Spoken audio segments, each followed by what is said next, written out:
अखिलेश भैया का आखिरी चुनाव था। अब ये मजलिस का वक्त आने वाला है इंशाअल्लाह ताला। मजलिस इत्तेहादुल मुस्लिमीन डर कर नहीं बैठेगी, घबरा कर ना उम्मीद होकर नहीं बैठेगी।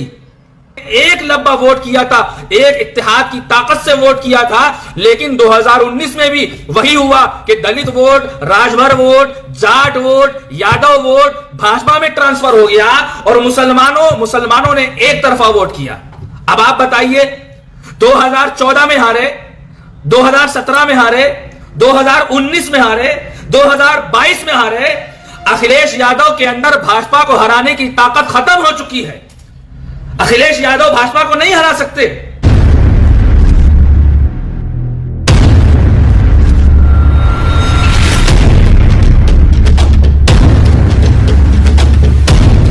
नमस्कार, आदाब। मैं हूं सुफियान अहमद और आप देख रहे हैं भारत न्यूज पब्लिक से पार्लियामेंट तक। दोस्तों, यूपी का चुनाव खत्म हो गया और पूर्ण बहुमत से भारतीय जनता पार्टी ने अपना अस्तित्व बचाने में कामयाब रही। इसमें बड़ी बड़ी सियासत की पार्टियों ने, बड़े बड़े सियासतदानों ने एक दूसरे पर इल्जाम लगाना शुरू कर दिया। इसी कड़ी में एक मौलाना साहब ने कहा कि यह चुनाव अखिलेश का आखिरी चुनाव था, अब आने वाला मजलिस इत्तेहादुल मुस्लिमीन का होगा। उन्होंने बताया कि हमारा वोटिंग परसेंटेज बढ़ा है, इसके बनिस्बत कि समाजवादी पार्टी ने मुसलमानों को जहन में इस तरह से बातें भर दी थी कि उन लोगों ने मुसलमानों को डराया था, धमकाया कि बीजेपी को हराने के लिए सिर्फ समाजवादी पार्टी ही है। सारे मुसलमानों ने एकजुट होकर के समाजवादी पार्टी को वोट किया था, फिर भी समाजवादी पार्टी बीजेपी को नहीं हरा पाई। उन्होंने बताया कि 2019 में जो गठबंधन तैयार हुआ था सपा, बसपा और कांग्रेस का, उसमें मुसलमानों ने एकजुट करके अपनी पूरी ईमानदारी के साथ वोट किया था। लेकिन 2019 में भी दलित वोट, राजभर वोट और यादव वोट सब भाजपा में ट्रांसफर हो गया था और मुसलमानों ने अपनी वफादारी दिखाते हुए एक तरफा वोट किया था। आप बताएं कि 2014 में भी हारे, 2017 में भी हार गए, 2019 में भी हारे और 2022 में भी हार गए। अखिलेश यादव को अब भाजपा को हराने की ताकत नहीं है। अखिलेश यादव भाजपा को कभी नहीं हरा सकते।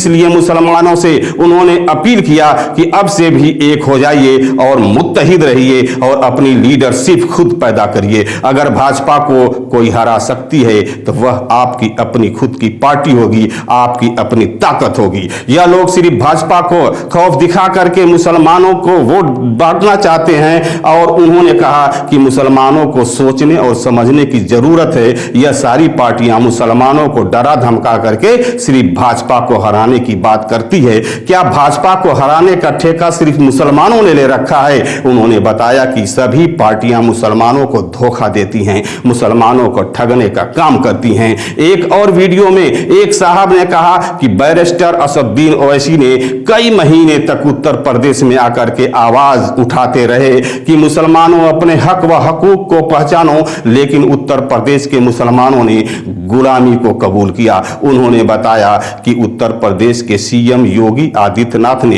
पहले ही कह दिया था कि यह लड़ाई 80-20 की है और उन्होंने कहा कि यकीनन यह लड़ाई 80-20 की ही थी, क्योंकि मुसलमानों ने यह बता दिया था कि यह 20 की बदौलत आप 125 सीटों पर पहुंचे हैं, 80 तो कहीं और जा चुके थे। और अखिलेश यादव, आप मुसलमानों की हिस्सेदारी नहीं देना चाहते, इसलिए आप बैरिस्टर असदुद्दीन ओवैसी साहब से गठबंधन नहीं किया, क्योंकि आप जानते थे कि मुसलमानों की हिस्सेदारी देनी पड़ेगी। आप जानते थे कि मुसलमानों की यह मजबूरी है कि हर मुसलमान चाहता है कि सरकार बदलनी चाहिए।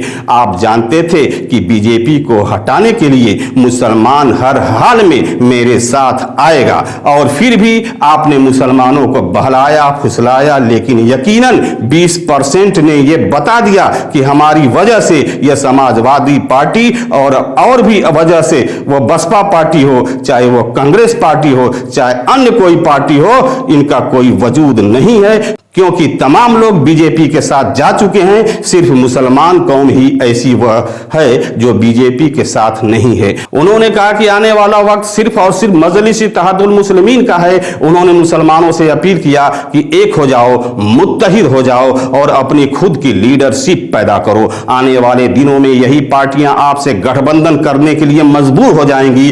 बसपा और सपा सिर्फ मुसलमानों को खौफ दिखला करके उत्तर प्रदेश में राज करना चाहती हैं। अपने दिल से इस डर को निकालिए, इत्तेहाद पैदा करिए, अपनी लीडरशिप पैदा करिए। एक इंटरव्यू में एमआईएम पार्टी के सुजातुल्लाह शेख ने बताया कि अखिलेश यादव को मुसलमानों ने वोट एक बार फिर दिया। मुसलमानों ने 2014, 2017 और 2019 और 2022 में भी अखिलेश यादव की इज्जत बचाने का काम किया था। अब देखना यह है कि 2022 के बाद जब भी कभी हम पर अन्याय होता है और अत्याचार होता है, हमारे खिलाफ प्रशासन अपने हर हथकंडे को इस्तेमाल अगर करती है, हमारे खिलाफ तमाम तरह की चीजें होंगी। हमारे यूनिवर्सिटी के साथ अटैक होगा, हमारी मां बहनें बेटियों की इज्जत आबरू के साथ अगर अटैक होता है, तो हमारे नौजवानों को अगर गोलियां मारी जाती है और अगर फर्जी मुकदमे में उन्हें फंसाया जाता है, हमारी मस्जिद मदरसों के साथ बेहुरमती भी की जाती है, तब देखना है कि ऐसे मसले पर अखिलेश यादव क्या बोलते हैं।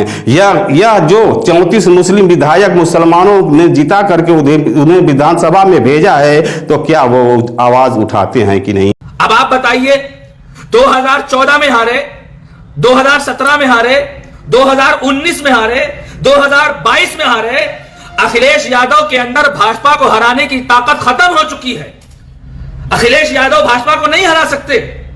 मुसलमानों को डराकर धमकाकर इन लोगों ने वोट हासिल किया और यादव का वोट, राजभर का वोट, जाट का वोट, ये सारा वोट भाजपा में ट्रांसफर हो गया। और ये लोग कह रहे हैं कि मुसलमानों ने हमको वोट नहीं किया।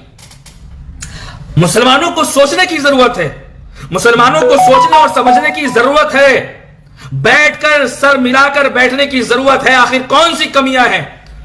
आखिर कब तक हम इन नामुनिहाद सेकुलर सियासी जमातों के चक्कर में आकर भाजपा को हराने का ठेका क्या मुसलमानों ने ले रखा है? क्या मुसलमानों ने भाजपा को हराने का ठेका ले रखा है? क्या मुसलमान भाजपा को हराएगा? यादव वोट भाजपा में जाएगा, जाट वोट भाजपा में जाएगा, राजभर वोट भाजपा में जाएगा और मुसलमान भाजपा को हराएगा। कि एक शख्स पूरी कौम को कई महीने उत्तर प्रदेश में रहकर आवाज देता रहा कि मुसलमानों अपने हक को पहचानो, अपने हुकूक को पहचानो, लेकिन उत्तर प्रदेश के मुसलमानों ने गुलामी को कबूल किया। और यकीनन मैं उत्तर प्रदेश के सीएम योगी आदित्यनाथ ने जो कही थी उत्तर प्रदेश के अंदर कि ये 80-20 की लड़ाई है, यकीनन ये 80-20 की ही लड़ाई थी। क्योंकि 20 वालों ने तो अखिलेश यादव आपको यह बता दिया कि इस 20 की बदौलत आप 125 सीटों पर पहुंचे, क्योंकि 80 तो कहीं और जा चुके थे और आप मुसलमानों को हिस्सेदारी नहीं देना चाहते थे। इसलिए आपने बैरिस्टर असदुद्दीन ओवैसी साहब से गठबंधन नहीं किया, क्योंकि आप जानते थे कि हिस्सेदारी देनी पड़ेगी और मुसलमान की मजबूरी है कि मुसलमान सरकार बदलने के चक्कर में, बीजेपी को हटाने के चक्कर में आपके साथ आएगा। और फिर से आपने मुसलमानों को बहलाया फुसलाया। आप सरकार तो नहीं बदल पाए, लेकिन यकीनन उन 20 ने यह बता दिया आपको कि हमारी वजह से ये समाजवादी है, हमारी वजह से ये बसपा है, हमारी वजह से ये कांग्रेस है। नहीं तो इन पार्टियों का कोई वजूद नहीं है, क्योंकि तमाम लोग बीजेपी के साथ जा चुके हैं। एक मुसलमान है जो सेकुलरिज्म का झंडा लेकर तमाम लोगों के झंडे उठा रहा है। अफसोस की बात है मेरे भाई कि मेरे कायद बैरिस्टर असदुद्दीन ओवैसी साहब आपके उत्तर प्रदेश में गली गली, चौराहे चौराहे आपके लिए आवाज दे रहे थे, उन पर गोलियां चली, वो मुसलमानों को जगा रहे थे, लेकिन उत्तर प्रदेश के मुसलमानों तुमने उन्हें मायूस किया। और मैं सबसे पहले उन शुक्रिया अदा करना चाहता हूं मेरे भाई, उन लोगों का जिन्होंने मजलिस पर यकीन जताया, अपने वोट दिए। आपकी वोट, आपकी मोहब्बत थी, वो चंद वोटों ने भी ये बताया कि आने वाला मुस्तकबिल मजलिस इत्तेहादुल मुस्लिमीन। दोस्तों देखते रहिए भारत न्यूज को, आपको रखे हमेशा आगे। जिन लोगों ने सब्सक्राइब अभी तक नहीं किया है वो सब्सक्राइब भी कर लें। ओके, धन्यवाद।